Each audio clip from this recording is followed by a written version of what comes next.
이스라엘 백성들이 신광야를 떠나 르비딤에 도착하게 됩니다. 그런데 그들은 거기에서 아주 심각한 문제를 만나게 되지요. 바로 마실 물이 없었던 겁니다. 우리가 짐작할 수 있을 거예요.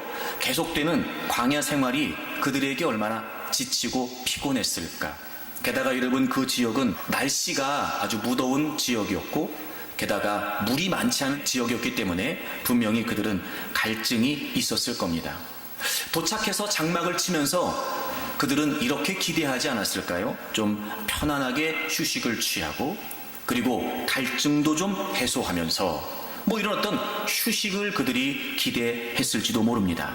그런데 그와 같은 소망은 사라지게 되고 물이 없는 어려운 상황에 직면하게 됩니다.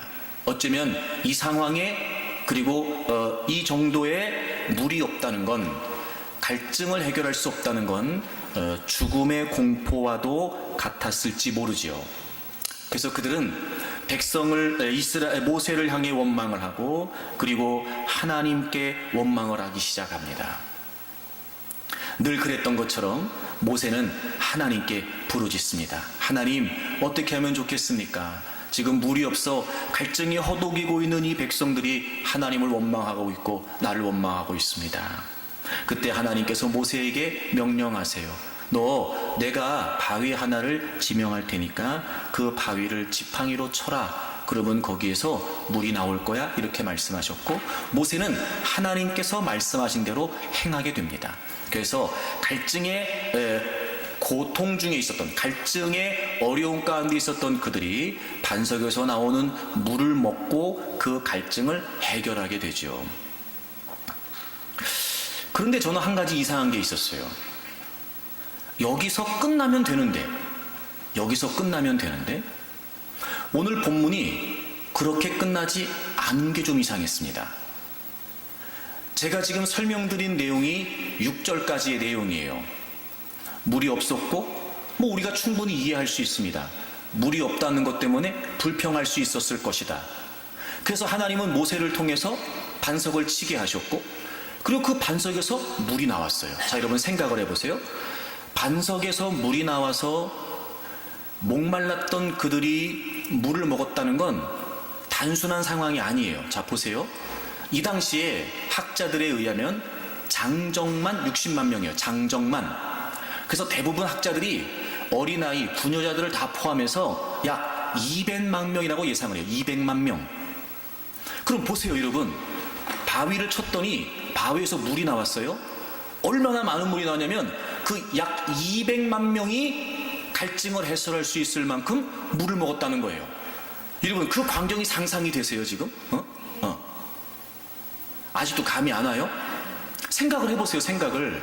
그 어마어마한 인파가 르비딤에 도착을 해서 장막을 치고 물이 없어서 원망을 하다가 하나님이 지정하신 바위를 탁 쳤는데 바위에서 물이 나오기 시작한 거예요. 그래서 이스라엘 백성들 전체가 지금 물을 먹고 있는 거예요. 그러니 여러분, 이게 얼마나 축제 같은 상황이며 이전에 어떤 그런 갈증이라든지 또는 이런 목마름 때문에 막 힘들어하고 괴로웠던 그런 상황들은 다 뒤로 한 채 지금 이들이 물을 먹으면서 얼마나 기뻐했고 얼마나 여러분 축제처럼 소리를 지르면서 그 시간을, 그 순간을 즐겼겠냔 말이에요. 아니, 그러면 된 거 아니에요? 분위기 너무 좋잖아요, 여러분. 근데 그렇게 끝나지 않은 게 저는 늘 마음에 걸렸어요. 그리고 더 마음을 심란하게 했던 건 뭐냐면 7절이었어요. 마치 이 7절 한 절이 이 사건을 요약하면서 결론을 짓는 것 같았어요. 마치 이 사건의 핵심은 물이 없었는데 반석을 쳐서 물이 나와서 물을 다 먹었다, 와!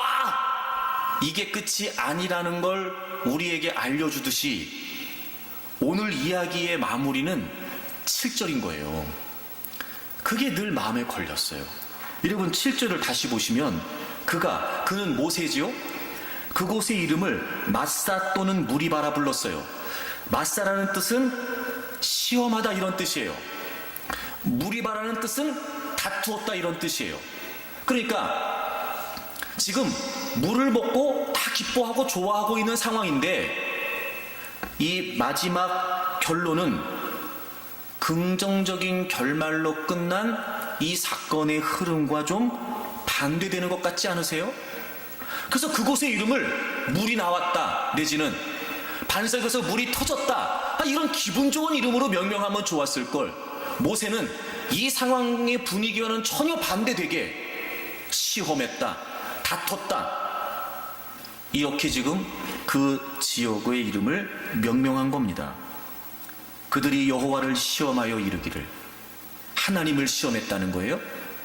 여호와께서 우리 중에 계신가 안 계신가 하였습니다. 왜 그 지역의 이름을 그럼에도 불구하고 그렇게 명명했을까? 물이 없었기 때문에 원망과 불만으로 가득 찼던 이스라엘이 하나님을 시험했다는 거예요. 하나님이 우리 중에 계신가 안 계신가, 이렇게 말입니다. 즉 하나님의 존재가 우리에게 실제하는가, 이렇게 하나님을 시험했다는 거예요. 하나님이 우리 중에 계신가 안 계신가? 여러분, 그런데요, 사실 이 질문은요, 이스라엘 백성들에게 있어서는요 떳떳하지 않거든요. 왜냐하면 지금까지 이스라엘 백성들은 지금 자신들이 물이 없어 갈증 속에서 원망하고 불평했던 하나님을 시험했던 이 질문, 하나님께서 우리 중에 계신가? 사실 이 질문에 대한 답은요, 지금 이스라엘 백성 그들에게 있단 말이에요. 400여 년 동안 애굽의 지배를 받고 있었어요. 하나님이 그들을 애굽에서 건져주심으로 말미암아 자유와 해방을 주셨습니다. 건널 수 없는 홍해를 만나게 되지요. 뒤에는 애굽의 군인들이 추격해오고 있었습니다. 그때 하나님께서 말도 안 되는 역사를 일으키셨어요. 여러분, 그 어마어마한 바다를 가르시다니 말입니다. 마른 땅으로 홍해를 다 건너게 하셨고, 추격해오고 있었던 애굽의 군인들을 그 홍해 바다에 수장시키심으로 이스라엘을 건져주셨단 말이죠. 물에 관한 기사가 한 번 더 있었지요, 여러분. 3일길을 물을 먹지 못한 채 광야를 허덕이고 있을 때 드디어 도착한 곳이 마라였어요. 그곳에는 물이 있었습니다. 하지만 그곳의 물은 너무 써서 먹지를 못했습니다.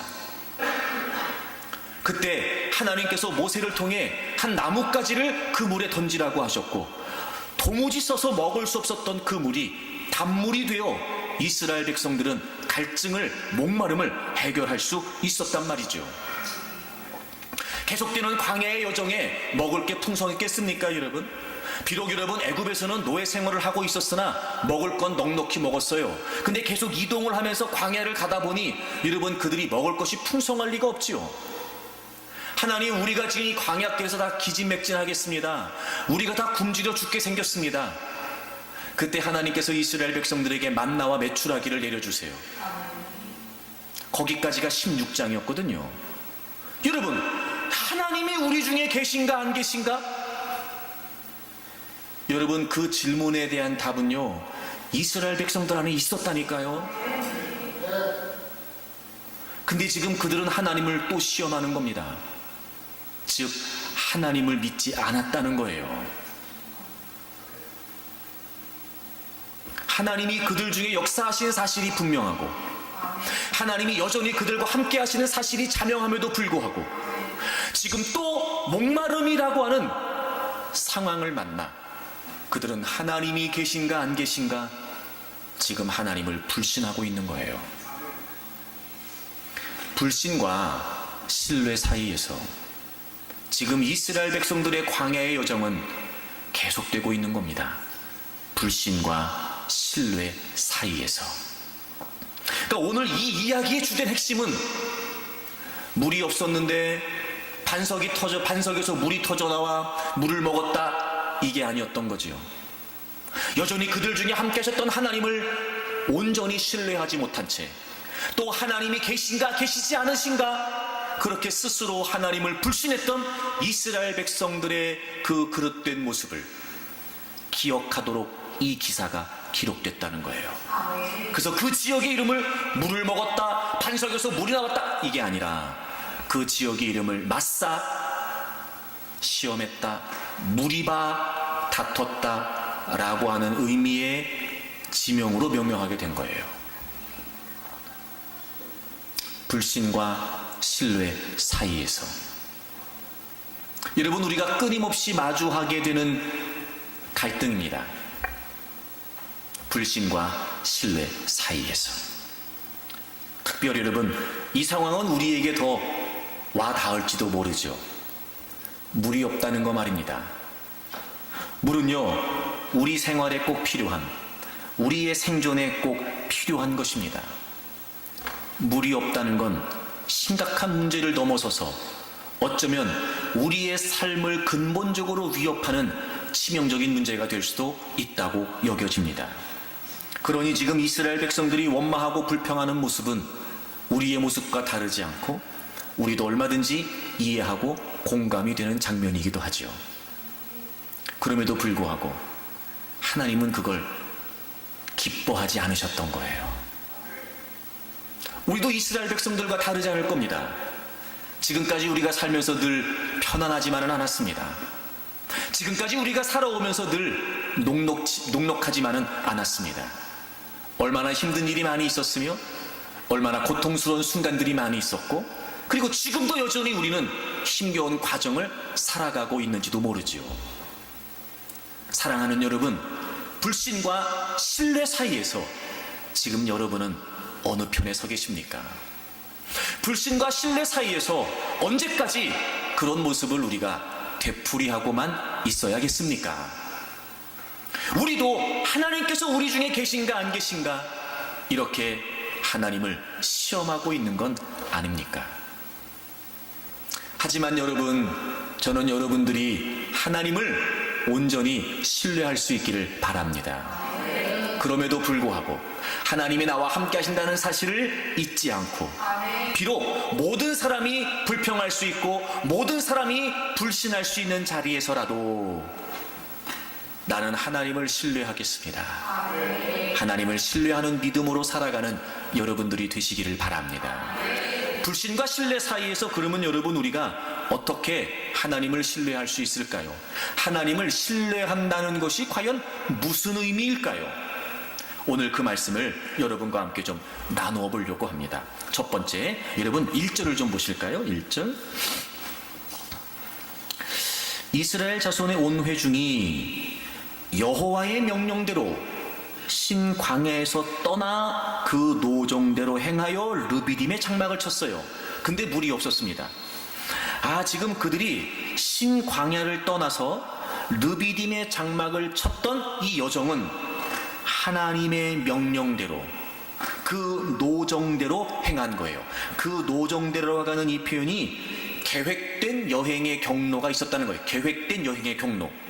여러분, 그 계획은 이스라엘 백성들이 한 것이 아니었고 앞에 언급되어 있는 것처럼 여호와의 명령대로였어요.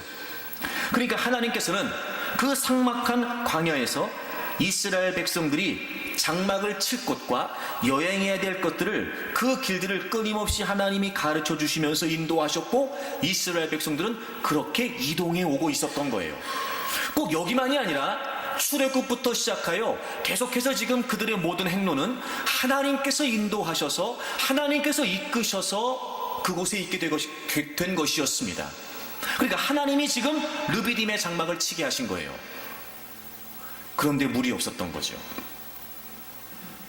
여러분, 우리가 불신과 신뢰 사이에서 하나님을 신뢰한다는 말이 무슨 말이냐면, 인도하시는 하나님을 신뢰하는 거예요. 물이 없는 지역이에요. 그곳은 물이 없었어요. 근데 누가 인도하신 거예요? 하나님께서 인도하신 거예요. 인도하시는 하나님께서 그곳에 있게 하시는 게 맞다면, 여러분, 우리는 그곳에서 우리의 모든 어려움을, 우리가 직면해야 되는 모든 상황들을 반드시 인도하시는 하나님께서 해결해 주실 것이라고 하는 걸 신뢰해야 돼요. 지금 이스라엘 백성들은 자신들의 의지나 자신들의 계획이나 자신들의 의도에 따라 르비딤의 장막을 친 것이 아니었고, 하나님께서 명령하신 것을 따라, 하나님께서 이끄신 인도하심을 따라 지금 르비딤의 장막을 친 거예요.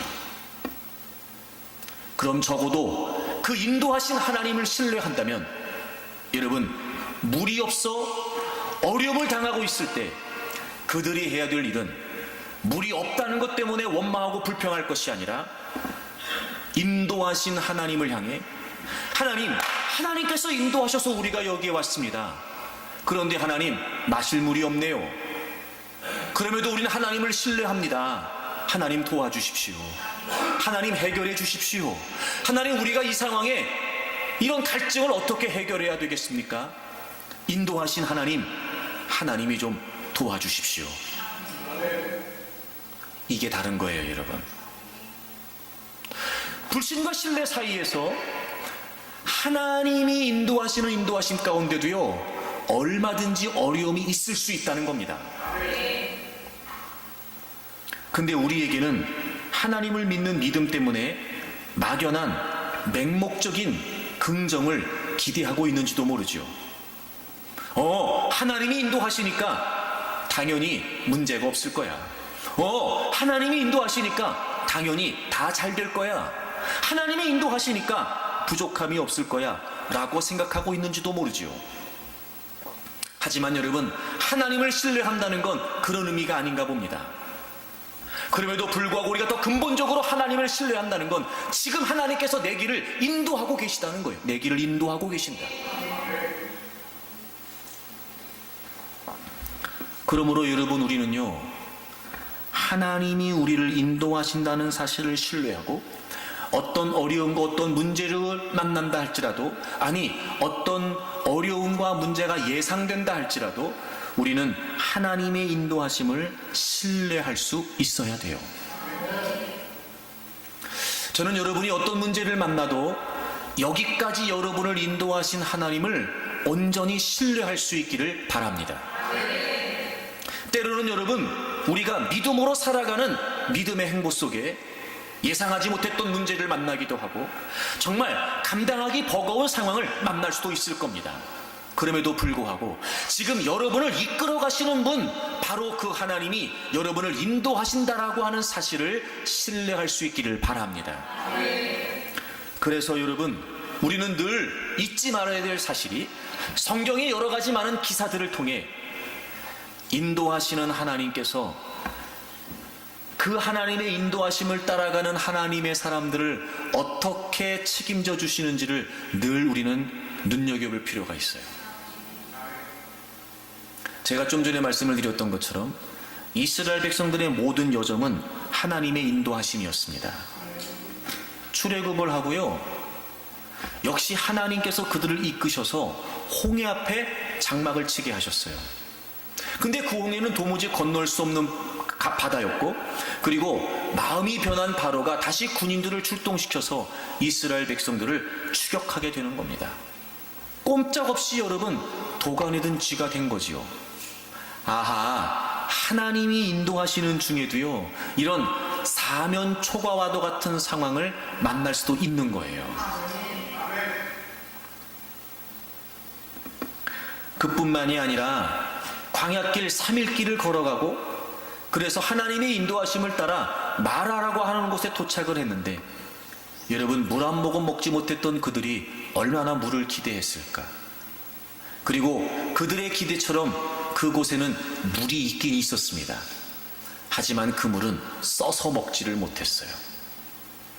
이야, 여러분, 하나님이 인도하시는 중에도요, 우리의 기대와 달리 어려움을 만날 수도 있어요.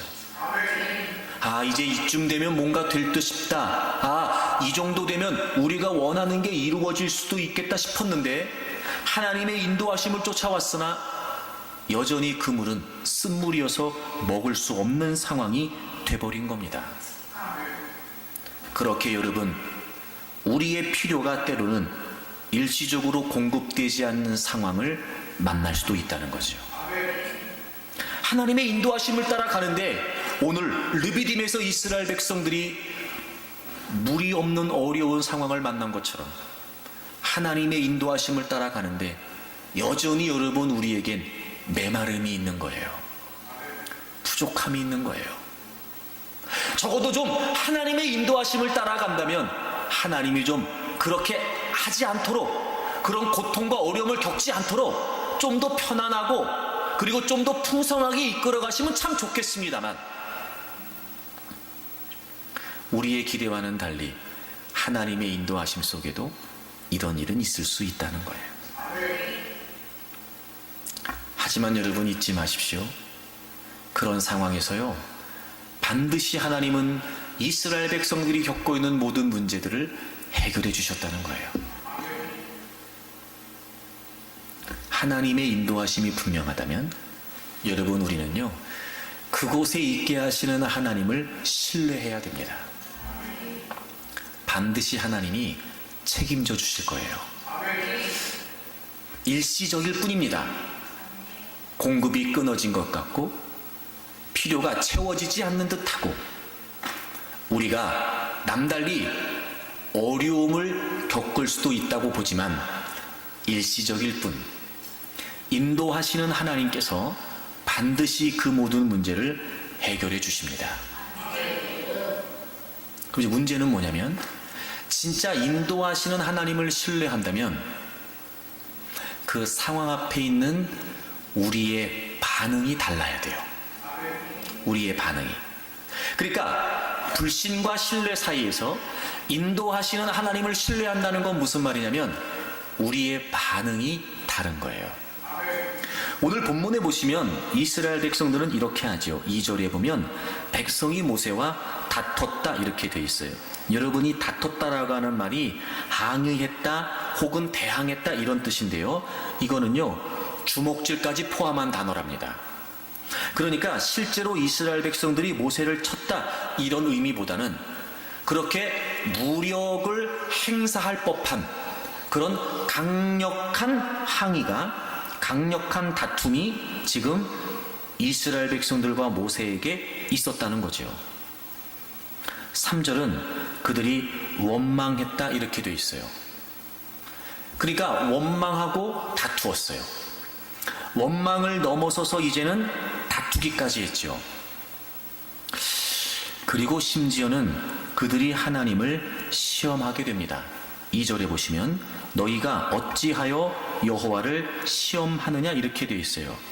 여기서 이 시험이라고 하는 말이 뭐냐면 하나님의 존재를 의심해서 그들이 악한 마음으로 하나님을 확인해 보는 거예요. 하나님을 시험해 본단 말이에요. 여러분, 이런 겁니다. 지금 이스라엘 백성들의 반응은 뭐냐면 하나님이 인도하심을 따라왔는데 왜 물이 없냐는 거죠. 왜 우리를 물이 없는 곳으로 하나님이 이끌어 오셨냐는 거예요. 반응이 중요합니다. 원망하고 불평하고 그래서 하나님이 계신가 안 계신가 하나님을 시험하는 건 무슨 의미냐면 왜 하나님이 인도했는데 물이 없느냐, 왜 우리를 물이 없는 곳으로 하나님이 인도해 오셨냐 이 얘기예요. 그러면서 말하기를 3절에 보시게 되면 중간쯤 보세요. 당신이 어찌하여 우리를 애굽에서 인도해 내어서 우리와 우리 자녀와 우리 가축이 목말라 죽게 하느냐. 쉽게 말하면 이런 거지요. 차라리 애굽이 낫다는 거예요. 왜 굳이 애굽에서 우리를 데리고 나와서 여기서 다 목말라 죽게 하냐는 거예요. 차라리 애굽이 낫겠다는 거죠. 그러면서 지금 이스라엘 백성들은 원망하고 다투고 있는 겁니다. 여러분, 이 반응은요 굉장히 위험합니다. 왜냐하면 근본적으로 왜 물이 없는 곳으로 우리를 인도해 오셨어요? 왜 하나님이 인도하셨는데 물이 없어요? 라고 말한다는 건 과연 우리가 하나님의 뜻을 따라야 되는 것이냐, 아니면 하나님께서 우리의 뜻을 따르셔야 되는 것이냐는 아주 근본적인 질문이에요. 이런 겁니다. 내 인생의 주도권이 나에게 있느냐 하나님께 있느냐. 인도하시는 하나님을 신뢰하지 못한다는 건 여전히 내 인생의 주도권을 하나님께 드릴 수 없다는 거예요. 그러니까 우리는 조금 불편해지면 조금 어려워지면 하나님 왜 이렇게 하시는 겁니까? 하나님 왜 여기에 데려다 놓으신 거예요? 아니 하나님이 데리고 가시는 곳인데 왜 이런 문제가 생기는 거니까? 라고밖에 우리가 말을 못하는 거예요. 여러분이 원망과 불평이요, 하나님을 인정하지 않았던, 하나님을 신뢰하지 않았던 그들의 불신이요, 출애굽기 32장에 가면은요 무서운 결과를 낳게 됩니다. 모세가 하나님께 십계명을 받으러 시내산에 올라가게 되고 그들이 기대했던 시간에 모세가 내려오지 않게 되자 그들이 급기야 뭘 하게 됩니까? 우리를 인도할 신을 만들어내자는 거예요. 여러분, 그들을 애굽에서 건져내셔서 광야 시간 내내, 광야 여정 내내 끊임없이 그들을 공급하셨고 그들을 보호해 주셨고 그들을 지켜주셨던 분이 하나님이신데, 끊임없이 하나님을 신뢰하지 못한 채, 그 인도하신 하나님을 온전히 신뢰하지 못한 채 주어지는 상황마다 원망하고 불평하며 하나님을 불신했던 그들은 급기야 우리식으로 쉽게 표현하면 하나님 갈아치우자 이렇게 된 겁니다. 아무것도 아닌 것 같았으나 우리가 보기에는, 우리가 공감하기에는 원망할 만하니까 원망할 수 있지, 불평할 만하니까 불평할 수 있지 라고 말할지 모르지만, 인도하시는 하나님을 신뢰하지 못했던 이스라엘 백성들은 급기야 자신들이 원하는 신을 만들어내기에 이르게 됩니다. 무서운 결과를 초래하게 되는 거예요. 그래서 여러분, 그게 아무것도 아닌 것 같지만 자꾸 우리를 상황에 이끌리게 만들어서, 형편과 문제에 이끌리게 만들어서 여러분 결국은 하나님을 등지게 만드는 거예요. 사랑하는 여러분, 여러분을 인도하고 계시는 하나님을 신뢰하세요. 좋은 일이 있을 수도 있습니다. 하지만 하나님의 인도하심 속에 어려운 일이 있을 수도 있어요. 하나님이 인도하시는 일이라고 하여 모든 일이 다 수월할 수도 있습니다만, 때로는 하나님이 인도하시는 일임에도 불구하고 어려움이 닥칠 수도 있다는 겁니다. 그러므로 여러분, 우리는 우리가 불편하고 어려운 상황을 만난다 하더라도 중요한 걸 잊으면 안 됩니다. 그 불편한 상황 때문에 원망하기 급급하면 오히려 여전히 나를 인도해 가시면서, 여전히 내 모든 삶을 주장하시면서 그 모든 삶의 현장을 책임져 주셨던 하나님을 기억해내야 됩니다. 그리고 하나님을 신뢰하는 겁니다.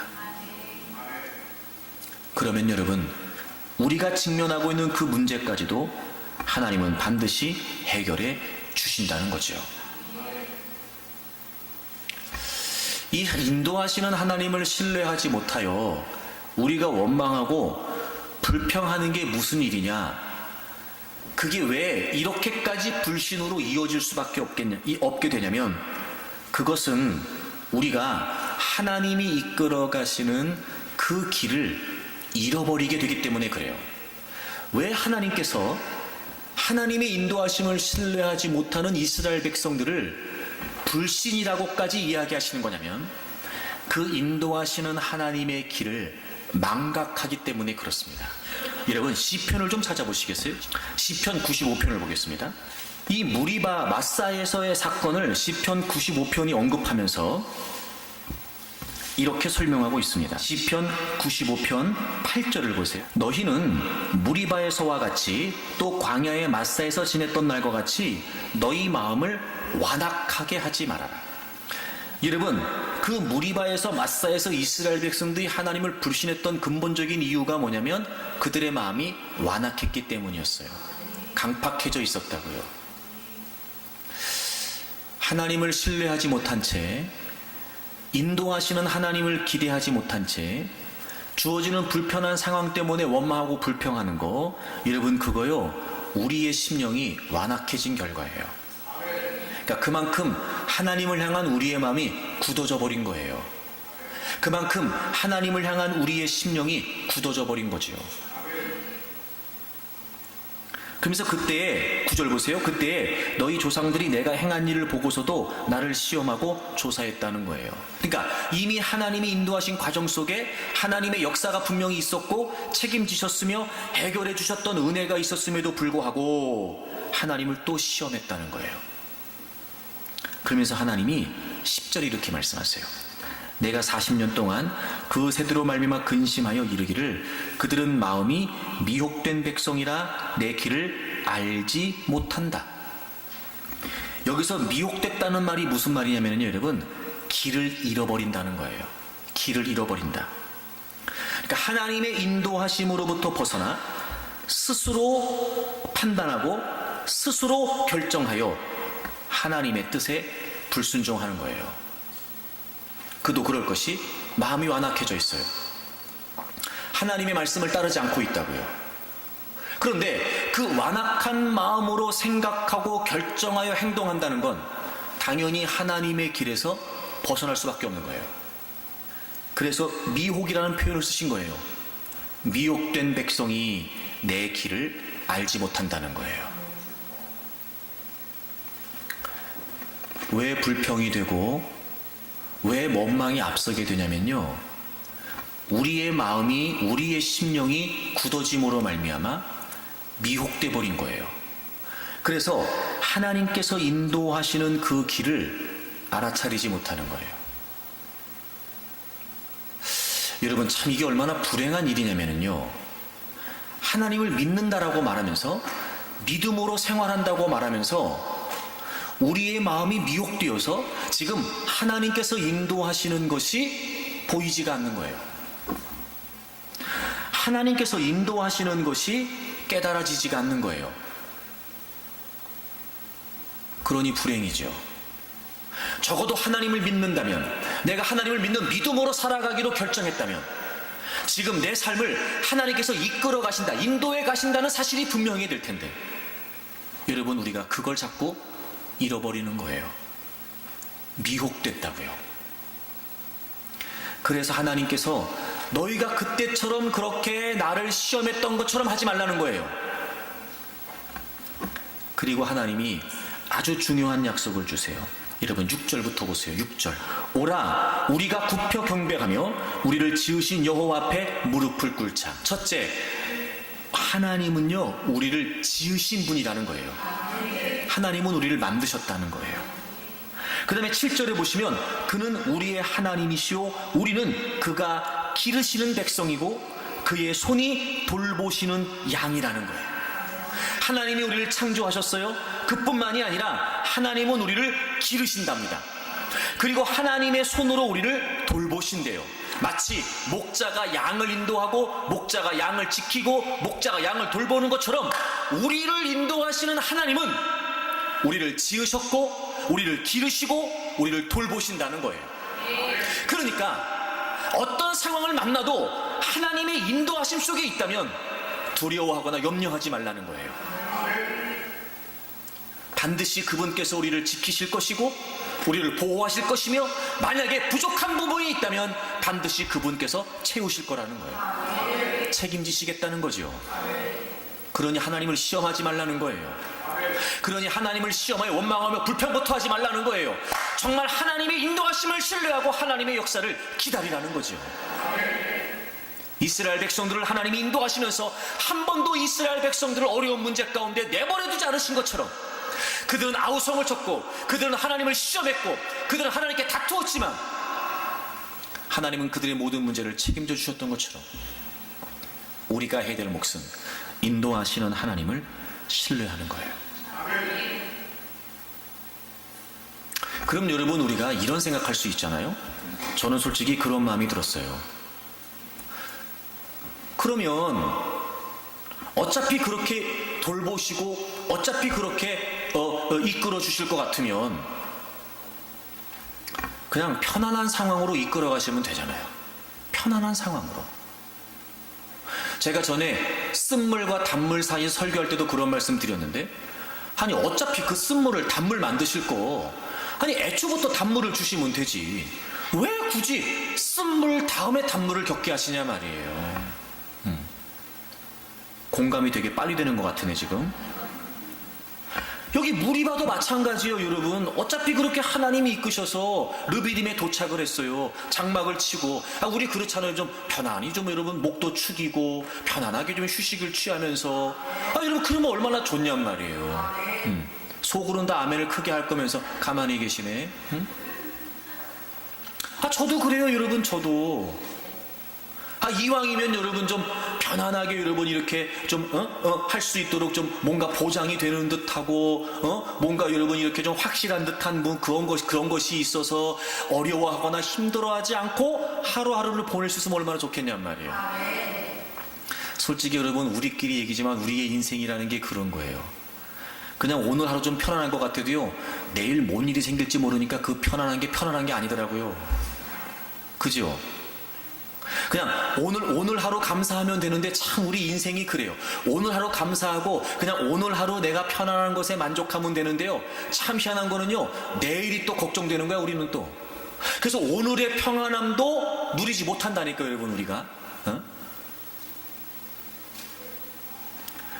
우리가 그런 존재인데 그걸 하나님이 모르시지 않을 텐데 왜 자꾸 하나님은 이렇게 이끄시면서 그걸 하나님의 인도하심이라고 말씀하시고 원망하고 불평하는 게 충분히 우린 공감이 되는데, 솔직히 이 장면에서 우리는 하나님 편이라기보다 이스라엘 백성들 편에 더 가까운데 그럼에도 불구하고 하나님을 신뢰하라고 하시는 걸까?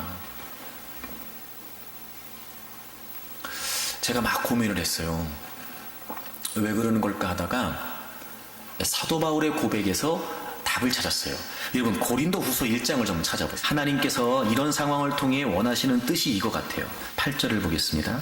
형제들아, 우리가 아시아에서 당한 환난을 너희가 모르기를 원하지 아니하노니, 사실 이 아시아가 어딘지 정확하지가 않고요, 그들이 당했던 환난이 어떤 환난인지 구체적으로 우리가 알 수는 없어요. 그러나 고린도 교회 편지를 쓰면서 바울사가 얘기한 걸 보면 뭔가 그 고린도 교인들하고는 공감대가 있었던 것 같아요. 우리가 아시아에 당한 환난을 너희들이 알고 있지 않냐? 근데 중요한 건 뭐냐면 그게 어떤 고난이었냐, 이게 중요한 게 아니고요, 그 뒤를 보세요. 힘에 겹도록. 이게 뭐냐면 능력치를 넘어간다는 거예요. 그러니까 감당할 수 있는 한계치를 넘어간다는 거예요. 힘에 겹도록 심한 고난을 당하여. 이 심한 고난이라는 걸 제가 단어를 찾아봤더니 이런 단어더라고요. 무거운 짐이 지워져서 압박을 당하는 거예요. 그러니까 우리 인생에 무거운 짐이 툭 지워져 가지고요, 우리가 막 거기에 확 눌려 있는 거예요. 이게 심한 고난이에요. 그러니까 이해가 되죠? 감당할 수 있는 범위를 지금 넘어가고 있는 거예요. 한계를 넘어가고 있는 거예요. 그러니까 그 무게가 얼마나 무거운지 그냥 확 주저앉아 버리는 거예요. 그러니까 평범한 고난을 의미하는 건 아니었던 거예요. 힘에 겹도록 심한 고난을 당하여 살 소망까지 끊어진 거예요. 그러니까 죽을 고난을 당하는 거예요. 죽을 고난을. 그러니까 바울 사도가 하나님의 인도하심으로 끊임없이 곳곳에 다니면서 복음을 전하고 교회를 세우고 했단 말이에요.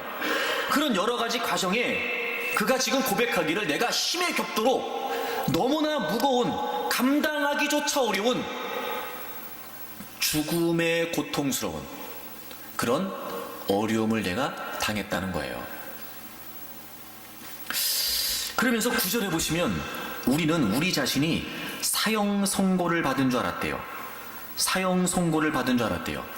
그러니까 사형 선고를 받은 것 같은 절망이었어요. 그 고난의 상황이 얼마나 힘들었든지 이제는 끝이다, 절망 속에 포기할 수밖에 없는 상황을 만나게 된 거예요.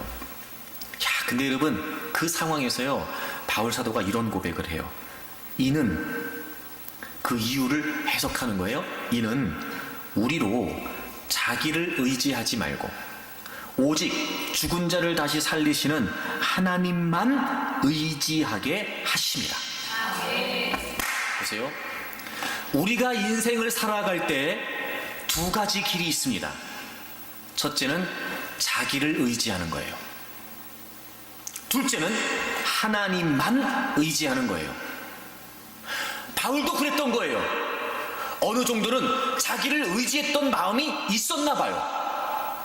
자기가 할 수 있다라고 하는 생각도 있었나 봅니다. 근데 그가 하나님의 사역을 거듭 감당하는 과정에 극심한 고난, 사형 선고와도 같은 절망적인 상황을 만나면서 한 가지가 깨닫게 된 게 있었던 거예요.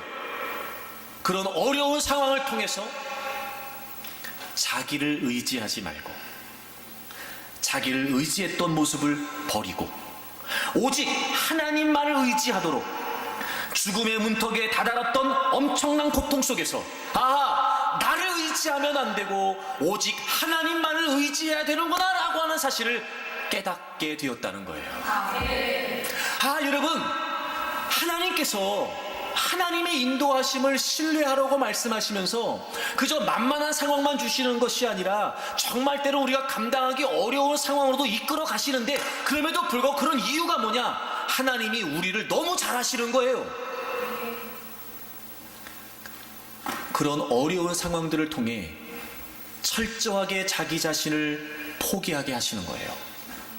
철저하게. 그리고 나를 의지하려고 했던, 조금이라도 나를 의지하려고 했고 조금이라도 나를 기대하려고 했던 그런 모든 인간적인 기대를 다 허물어뜨리시는 거예요. 사형 선고를 받은 것 같은, 여러분, 그 앞에서 인간이 뭘 할 수 있겠습니까? 그런 완벽한 절망에서 인간이 무슨 시도를 할 수 있겠으며 무슨 희망을 품을 수 있겠습니까? 오히려 하나님은요, 우리를 인도하시는 하나님을 마지막까지 신뢰할 수 있도록 우리가 고통스러운 상황을 만날 때마다 하나님은 더 우리를 걱정하시지만, 그럼에도 불구하고 우리의 인간적인 기대를 어쩔 수 없이도 다 허물어뜨리도록, 정말 주님밖에 없습니다. 진짜 주님밖에 안 계십니다. 그저 단순히 입 바른 입술의 고백이 아니라 그런 극심한 고통 속에서 어이할 수 없어 하나님만을 바라보지 않으면 안 되는 그 절박한 처지에 가슴 깊은 곳에서부터 지금까지 자기 자신을 의지하며 살아왔던 자신의 모습을 후회하고 회개하고 내려놓고, 또 역시나도 인간적인 기대를 품었던 우리의 모습들을 돌이키면서 회개하면서 하나님, 저는 이제 하나님밖에 없습니다 라고 하는 절박한 고백으로 하나님만을 신뢰하게 하셨던 거예요.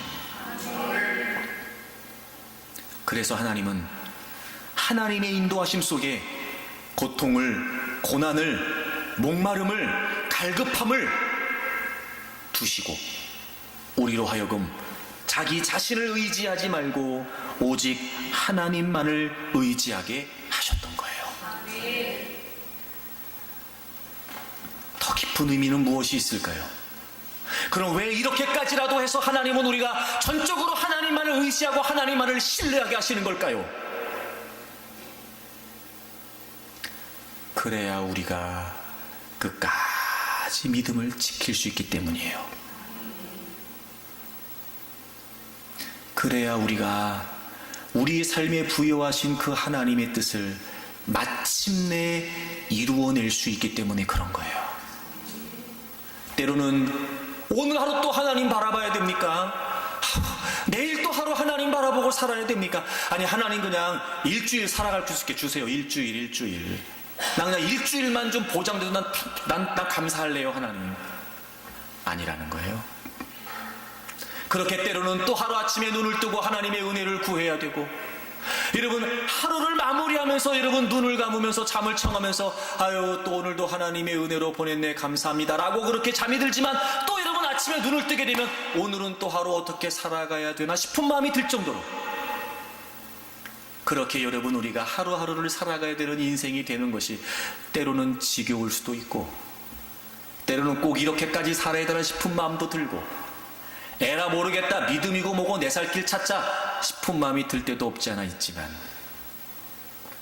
그렇게 하나님은 하루하루 살아가는 인생처럼 우리가 느껴진다 할지라도 그렇게 해서 온전히 하나님을 신뢰해야 끝까지 우리의 믿음을 지킬 수 있기 때문에, 우리에게 부여하신 하나님의 거룩한 일들을 마침내 우리가 이루어낼 수 있기 때문에 하나님은 그렇게 우리를 이끌어 가시는 거였어요. 그런 걸 보면 여러분, 그래서 하나님은 우리보다 우리를 더 사랑하시나 봐요. 제가 이 모습을 보면서, 이스라엘 백성들의 모습을 보면서 정말 은혜가 됐던 게 뭐냐면요, 이제 앞으로 계속 그들의 광야 생활이 이어지지만 또 반복이에요, 여러분. 계속 반복이에요. 물이 없었다가 원망하고, 물을 주시면 감사하고, 먹을 게 없으면 또 원망했다가 먹고 주면 감사하고, 그 반복이에요. 그래서 여러분, 심지어는 막 하나님이 너희들이 나에게 반역하냐고 그러고, 너희들이 나를 시험한다고 그러고, 막 그렇게 하나님은 이스라엘 백성들을 마치 호되게 몰아치시는 것 같아요. 근데 여러분, 그래도 하나님이 이스라엘 백성들을요, 가나안까지 이끌어 가셨어요. 그럼에도 불구하고 하나님은 끝까지 이스라엘 백성들을 버리지 않으셨어요. 물론 그들이 원망하고 불평할 때마다 너희들이 나한테 이럴 수 있냐? 하나님이 그렇게 그들을 호되게 다그치기도 하셨어요. 징계를 내리시기도 하셨어요. 어려움을 겪게도 하셨지요. 그러나 그 모든 것들은 하나님이 작정하신 그 뜻을 끝까지 그들이 감당할 수 있도록, 하나님이 원하셨던 그 약속의 땅으로 그들을 마지막까지 이끌어 가시기 위한 하나님의 의도였지, 결코 이스라엘 백성들을 멸망시키시거나 이스라엘 백성들을 버리시기 위함이 아니었다는 거죠. 그래도 우리 연약함에도 불구하고, 우리의 부족함과 모자람에도 불구하고, 그래도 하나님께서는 택하신 하나님의 백성들을 버리지 않으시고, 날마다 공급하신 하나님의 은혜로 말미암아 깨닫게 하시기도 하고 돌이키게 하시기도 하면서 마침내 하나님이 그들에게 약속하셨던 가나안 땅으로 그들을 이끌어 가셨다는 거죠. 그런 여러분, 우리도 우리의 부족함을 모르지 않고 또 우리의 연약함을 모르지 않지만, 때로는 그 연약함이라는 게 하나님께 죄송스럽지만 핑계가 되기도 하고, 어떨 때는요, 연약함을 넘어서 보겠다고 몸부림치지만 또다시 털썩 주저앉을 수밖에 없는 게 우리이기도 합니다. 괜찮습니다. 적어도 나를 인도하시는 하나님을 신뢰하는 믿음이 분명하여 쉽지 않아도 그 길에 서서 그 길을 또 바라보고, 하나님 제게 가라고 하신 그 길 제가 가겠습니다 라고 하나님의 은혜를 또 구하면, 여러분, 우리의 모습과 상관없이 그럼에도 불구하고 우리를 또 인도하시고 은혜를 주셔서 다시 걷게 하시고, 때론 여러분, 우리가 아우성을 칠 때마다 그래 알았어 좀만 기다려봐, 그리고 여러분 하나님이 또 공급하시기도 하면서, 그렇게 인도하신 하나님을 신뢰하여 마침내 우리를 그 하나님의 영광스러운 자리로 이끌어 주실 것을 믿습니다. 그러므로 여러분, 지금 우리가 서 있는 자리가 어디이고 지금 우리가 어떤 모습으로 있다 할지라도 여전히 여러분을 인도하시는 하나님을 신뢰하십시오. 그리고 여러분, 이제부터는요, 원망하거나 불평하려고 하지 마세요. 거기에 급급해하지 마세요. 여러분, 이건 분명했으면 좋겠어요. 그래도 하나님밖에 없습니다. 그리고 우리 연약함과 부족함, 그 모든 것들을 알고 계신 하나님 앞에 도우심을 구하면서 또 일어나고 또 걷고, 하나님께서 그럼에도 이스라엘 백성들을 은혜 가운데 가나안으로 이끄셨던 것처럼 저와 여러분 모두 인도하시는 하나님을 신뢰하고 이제는 불신의 모습을 떨쳐버리고 온전히 그 하나님의 길을 걸어갈 수 있기를 주의 이름으로 축복합니다.